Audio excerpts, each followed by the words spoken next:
Olha, no intervalo de menos de um mês, aconteceram tantas coisas na periferia criminal aí do governo Bolsonaro que algumas dessas coisas parecem já meio esquecidas. Eu acho que convém a gente ajeitar as informações sobre a mesa para evitar que a análise das peças nos impeça de compreender o quebra-cabeça tal como ele está sendo montado. O destampatório promovido aí pelo empresário Paulo Marinho é apenas uma peça nesse jogo. Vale a pena a gente prestar atenção no tabuleiro todo.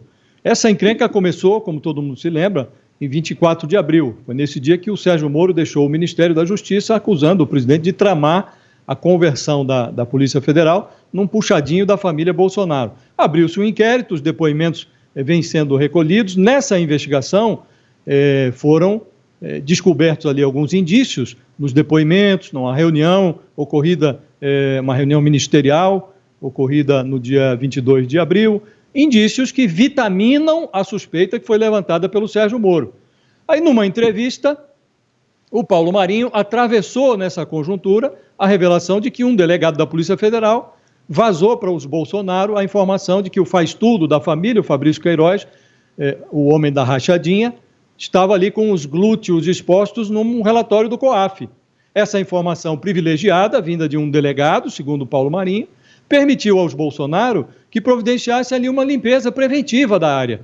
Então, foi demitido do gabinete do Flávio Bolsonaro o Queiroz, complicadíssimo personagem, e foi demitida do gabinete do Bolsonaro, que na época era deputado federal, a filha do Queiroz, que é a Natália. Foi exonerada ali no mesmo dia. Então, num esforço para simular normalidade, o Bolsonaro disse que a Polícia Federal nunca tinha investigado o filho dele, o Flávio.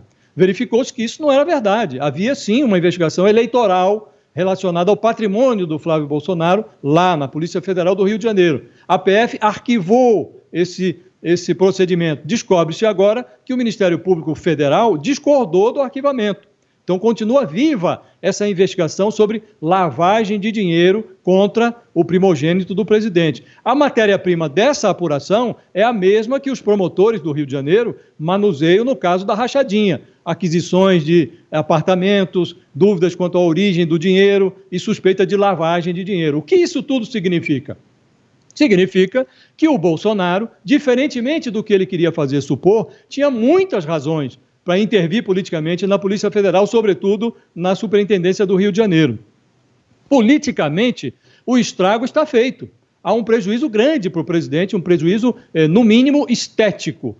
O prejuízo político é evidente, o presidente não pode mais ostentar aquela sua pose de personagem ético, de nova política, tudo isso acabou. O Bolsonaro agora está se encostando no centrão para ver se reduz os riscos relacionados ao mandato dele. E o prejuízo criminal depende dos desdobramentos desse inquérito e da disposição do Procurador-Geral da República de denunciar criminalmente o presidente, uma disposição que parece não existir. Então o quadro é esse: o prejuízo político está feito, o dano criminal depende do Procurador-Geral, que está muito mais propenso a arquivar do que a denunciar.